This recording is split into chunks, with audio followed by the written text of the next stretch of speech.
Well, hello everyone, welcome to Cadwell Park. The opening rounds of the Milltek Sport Civic Cup about to get underway. As you can see, the cars heading out onto the circuit now for their qualifying session that will set the grid for race number 1. And earlier on today, I was able to catch up with a few of the drivers in the assembly area. Matt Luff, in strange surroundings. I'm more used to seeing you in an open-top sports car. What are you doing in a Civic? Yeah, so at the end of last year we decided to make the move to the Civic Cup. I think the time was right for us. We spent 2 years in Mazdas. I got what I wanted from it. I learnt loads. We come our way with some good results as well. So I think it was time to sort of step into something different. This year in the Civic, that's 230 brake horsepower front-wheel drive. Completely different to the Mazda. So yeah, it's going to be a massive learning curve this year, but I'm looking forward to it. What are your sort of realistic goals then for this weekend and for the season beyond? It's a tricky one because having never raced a car before, I've only done one test day as well and never driven anything front-wheel drive. It's always going to be a challenge sort of doing that transition. So I think just trying to keep with that sort of top half front of the field would be great. But yeah, we'll see how we do in qualifying. Yeah, it's a tricky circuit this, so just keep it in one piece and see where you end up. Yeah, brilliant, thank you. Cheers. Well, one of the pre-season favourites, if not the pre-season favourite this year, is Alistair Camp. Alistair, how confident are you ahead of this new season? Yesterday's test went well, so pretty confident, but like I say, there's a lot of lads ready to hunt me down, so we'll see what happens. Yeah, it's a competitive grid this year, isn't it? But I think you're the kind of person that relishes that. Yeah, we don't mind. A bit of competitive, like I say, I'm used to the oval, so we used to like 60 cars chasing you down, not 30, so it's all nice and close racing on that. But yeah, the circuit's really good, so we'll hold on tight and hope for the best. About to head out for qualifying now. Qualifying's critical around here, isn't it? Not easy to pass once you get into the race. Yeah, no, it's not easy at all. That's why we've got down here ourselves, to try and get ahead of everything, so we're not in with all the carnage in the middle affecting your lap times. It's nothing worse and more frustrating when you're on a fast lap and somebody's in a corner and they park it on the bend and it's like, and you watch your delta just go out the window. But no, we do our best for it. Awesome stuff. Well, best of luck for qualifying. You're going to be the one everyone's chasing down, I think, today. Thank you very much, mate.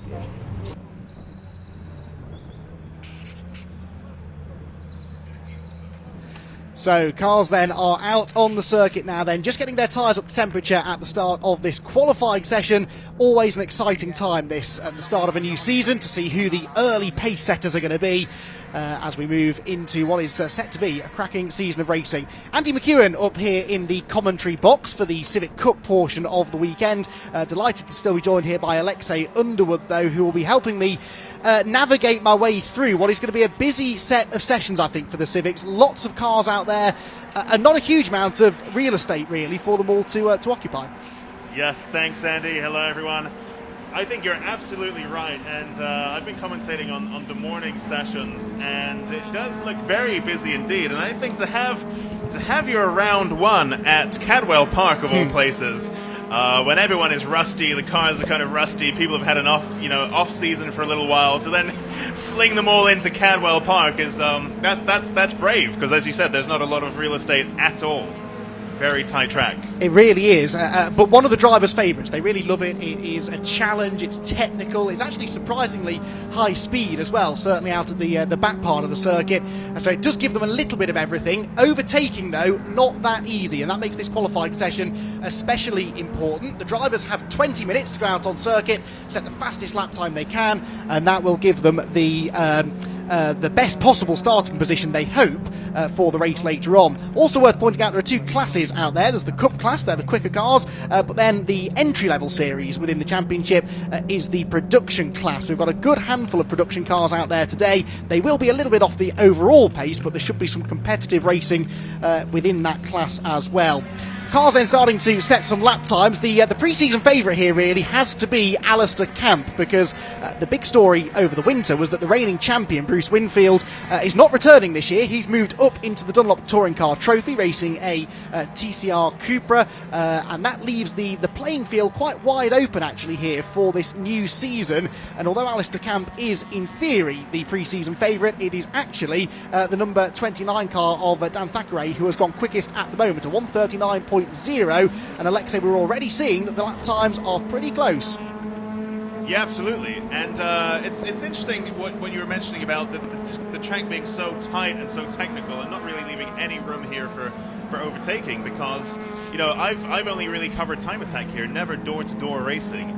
And so I don't even know the ins and outs of overtaking at Cadwell Park, but I would imagine it's very difficult. And so even coming straight into qualifying, straight away, you know, right off the bat, these guys are going to be so keen to make up as much room as possible. You know, no warm-up, none of this stuff. They had one session earlier on, and that's it. And then they're straight into the qualifying, straight into what's really going to count, because I guess what you're saying is your qualifying order is going to really, really strongly reflect on your finishing order, because there isn't really anywhere to overtake.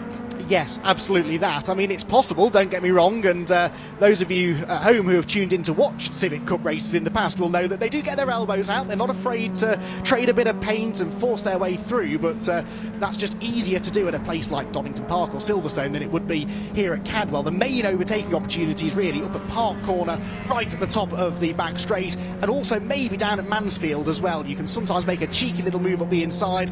Unfortunately, that often involves a little bit of shoulder barging on the way out of the corner, but like I say, these are touring car wannabes, so they don't mind getting their elbows out and making it a bit physical. George Alp Williams has gone fastest in the qualifying session at the moment, then with a 1:38.469. That's just about 3/10 quicker than Alistair Camp in second. George Alp Williams in his second season in the championship now, and his father was speaking to me in the paddock earlier on. He was very keen for me to get the point out that George has finally passed his driving test now. Not his racing test, obviously, but all through last season he was racing without actually having a road licence. He's now finally passed his test. He's a fully qualified driver, but a really, really quick racing driver, and he is really targeting a championship challenge this year, and he's going the right way about it so far.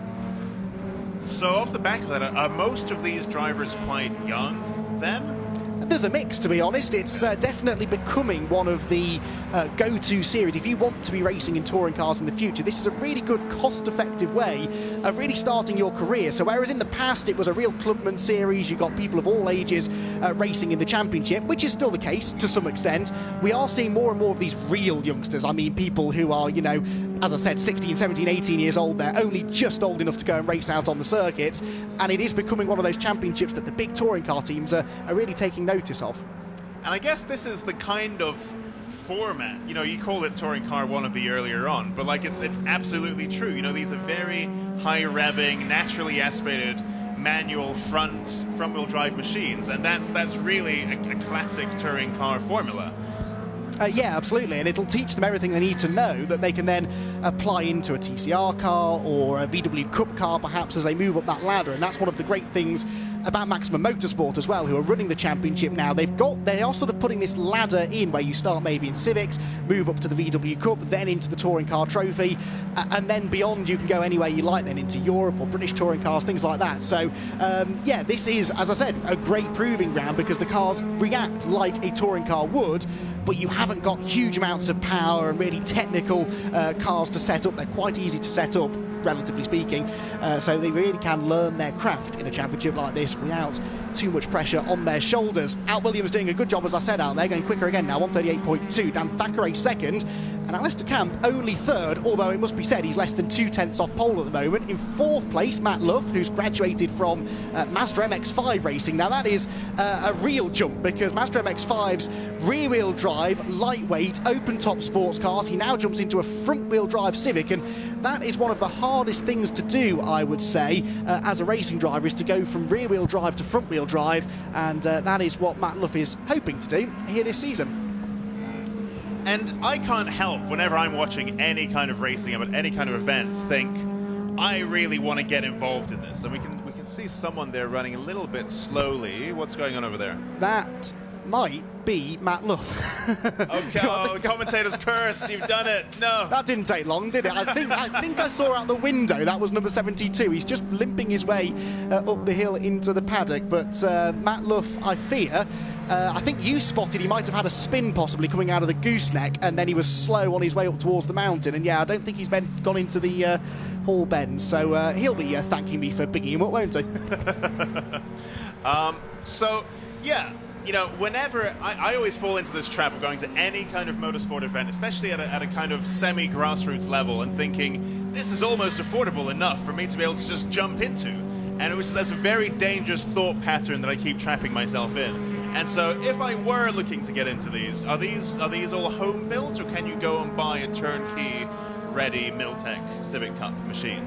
Either or, I think. Okay. There are a lot of teams like Area Motorsport, for example, who run the cars to a really professional standard. So if I were doing it, which I can't because I don't earn enough money to do it just yet, but if I ever could, I would approach a team like that and they will rent you their car basically for either a one-off appearance or for a full season, and you give them a wad of money and they will set the car up, they'll prepare it, they'll provide spares, they'll give you team members to run the car over the weekend, they'll arrange testing days and track days for you to go out in the car as well. That's the way to do it, I think, really, and that's where teams like Area Motorsport really, really excel. And David Buki, who's been one of the front runners in the championship for a number of years now, he's just set up his own team doing exactly the same thing, and he's already got, I think, 5 drivers here racing with him, which I think is possibly stressing him out a bit more than he realised it would, because he's also racing in the championship as David Buki. And yesterday he blew an engine in his car, and one of his new drivers rolled their car out at the far end of the circuit. I wasn't going to say it, but yeah, we are aware of such an incident. I think this is the problem. You know, it's Cadwell Park. These things are going to happen. It's such a phenomenally rewarding circuit to drive, but when you get it wrong, it goes very, very wrong very quickly. And these things aren't slow, you know, especially around here. Power doesn't really matter. You need a good chassis, and this EP, you know, shaped Civic, with the prep that it's undergone, is a really capable chassis around here. You're going to come off very quickly indeed. Yeah, you don't really have a small accident around Cadwell Park, but that is part of the thrill, you know. Absolutely. From my perspective up here in the commentary box, it would make me terrified to go out on circuit, but the drivers love it, because when you're at somewhere like Silverstone, yes, it's a high-speed track, yes, it's got the heritage of being the home of British motorsport, but you know, if you get it wrong, the chances are you'll slide off into an acre or two of tarmac runoff area, and you'll be absolutely fine. Here, mistakes are punished. If you get a wheel on the grass, there is no tarmac runoff area, there's a little bit of grass and then a tyre wall or an Armco barrier, and when you're millimetres away from disaster, that is, as I think Jeremy Clarkson used to say, when you feel the most alive, isn't it? When you know that you haven't got any room for manoeuvre, and that really is what makes Cadwell Park such a special circuit, and one that many of the drivers probably haven't raced at all that often, at least not in these Civic Cup cars. It's not a circuit that the championship tends to visit, but a very welcome addition to the calendar this season. Lap times, by the way, we're not missing much at the top. It's still George Alp Williams with the pole, from Dan Thackeray second and Alistair Camp third. None of them have improved lately, although Thackeray is on a good lap. He's gone purple in the first sector and green in the second, so he's faster than anybody in the first part of the lap. He set a personal best second sector. He's somewhere in the final sector now, out through the Hall Bends, and Dan Thackeray, who is only a tenth of a second away from the pole position at the moment, could be about to steal it away maybe from George Alp Williams. We'll wait and see as he comes across the start-finish line momentarily what sort of a lap time he is able to set. That third sector is quite a lengthy one, clearly, because he still hasn't made it back around to the line. There he goes, number 29 across the start-finish line, and he goes to the top, a 1 minute 37.940, 3 tenths quicker than George Alp Williams. That is an impressive lap time. Yeah, I'm just trying to look through these names and work out kind of the pace difference between the Production Cup and the Cup machines. And it's looking kind of like 7 seconds a lap difference, between 6-7 seconds. Could you just run us through, perhaps, for the newcomers who are joining, what are the differences between your Cup machines and your production machines? Yes, so I mean, it's all about reducing the cost first and foremost. So if you do want to commit to the championship, but you don't want to spend the extra bit of money to have that extra bit of performance with the Cup class car, the production class is where you need to go. The cars actually aren't much less powerful than the Cup cars. They're only about 10 or 15 horsepower less. The Cup car just has a lot more torque and it gets out of the corners quicker. The suspension is slightly more race tuned than the production car, so they go quicker through the corners. And lap time wise, we're seeing that there's about 2.5 seconds at the moment between John Peerless, who is one of the slower Cup class cars, and the quickest of the production cars, which is actually Harry Threlfall, who has done what's that lap time for him, 1:43.9, so he's about 2.5 seconds off the back of the Cup class. So that little bit less power, a little bit less corner grip actually doesn't lose you a huge amount of lap speed, and Harry and his brother actually as well, Alfie Threlfall, at the moment, the two quickest production class cars. And I think when we get into the races later on, Alexi, we will see a little bit of mixing between the quickest production cars and the slowest Cup cars. So as we move then into the final 5 minutes of the qualifying session, John Peerless goes across the start-finish line. In the pit lane, we have a couple of drivers. Actually, the number 4 car has been in for a little while. That's Jamie Tonks. Jamie is 4th in the session.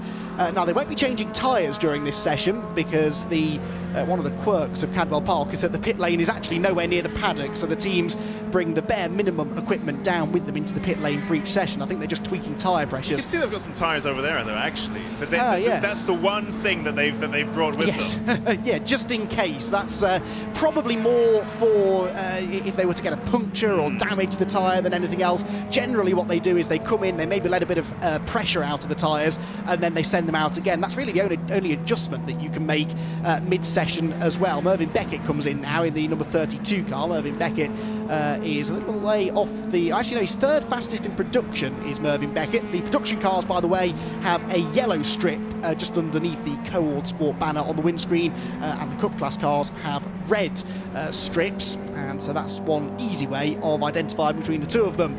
Dan Thackeray quickest in the Cup class, as we've said, leading the way. Harry Threlfall just went through, who's leading the production class at the moment, and we're seeing fewer and fewer improvements now as we get deeper into the session, and that is probably because the tyres are starting to wear out. There's even a possibility of a little bit of rain. A few scattered showers were being reported just before the session began, and so it might be that out on the far end of the circuit conditions perhaps are deteriorating a little. Certainly the lap times would suggest that.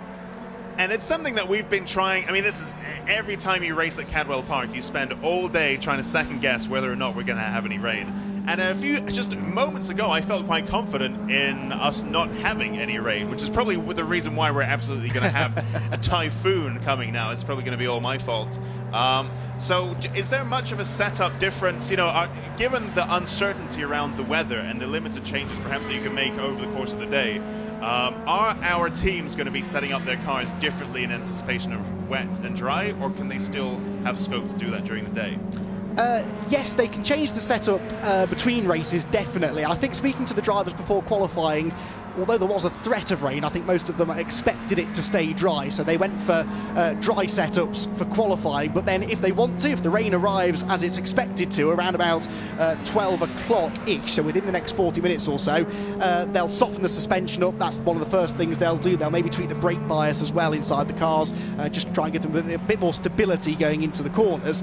The other thing they want to do is scrub tyres. You don't want to go out there on a brand new set of tyres in the wet, and of course this is the first event of the season, so many of them have brand spanking new tyres they've not run a single lap with through testing or practice earlier on this morning. So a few of them did go out in practice just to scrub a new set of tyres in case it rains later on. New tyres are good in the dry, but actually don't give you much of an advantage in the wet.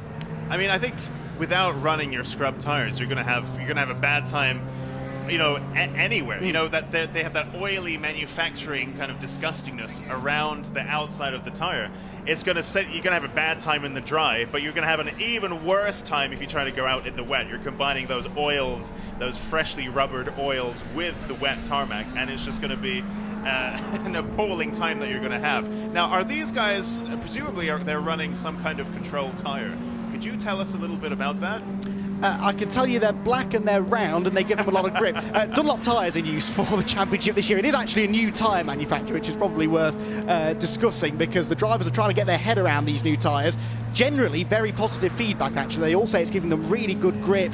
The durability is something they don't necessarily know about yet, because they haven't really put the miles on the tyres throughout practice and testing, but they are generally pretty complimentary about them. But they will use the same tyres, as we've said, whether it's dry or wet. So a good dry tyre isn't always going to give you the amount of grip you want if it starts raining. So again, it's a voyage into the unknown today. They don't really know how they're going to handle the wet conditions if we get them. We're expecting to get them a little bit later on. So that's going to be a bit of a learning curve for them, I think, during the races later on today.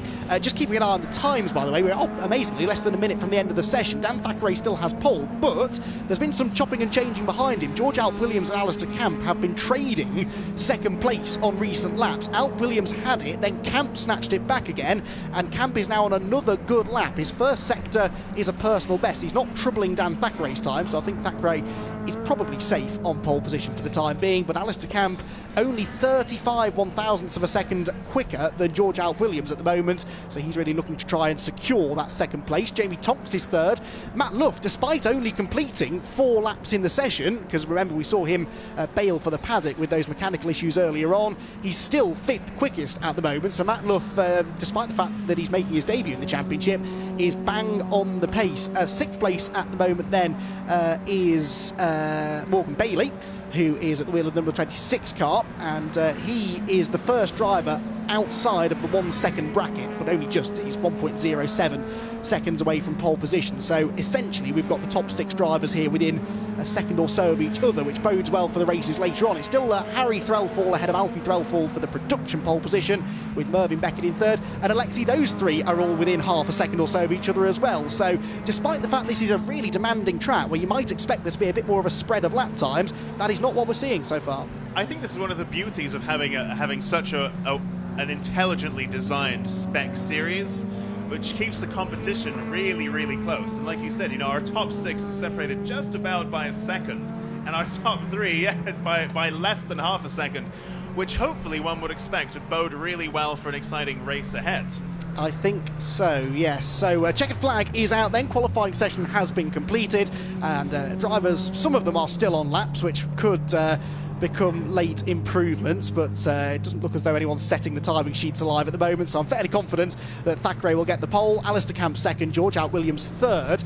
George might be a bit disappointed with that. Third is good, don't get me wrong, but he was on provisional pole in the early part of the session, and even starting just that 1 row back can make your life a little bit more difficult in the race later on.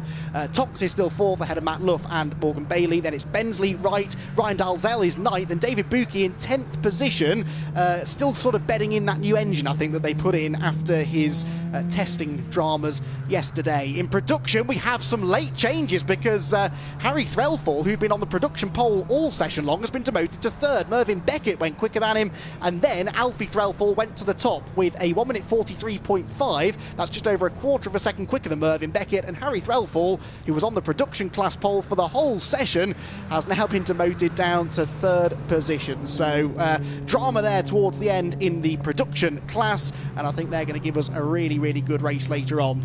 Right, Alexi, I've got a dash because I've got some interviews to hopefully grab for us up in Parc Fermé after the session, but I think we're in for a pair of pretty entertaining races later on. Yes, thank you very much for joining us, Andy. So we're going to have race 1 for the Milltek Sports Civic Cup at 150.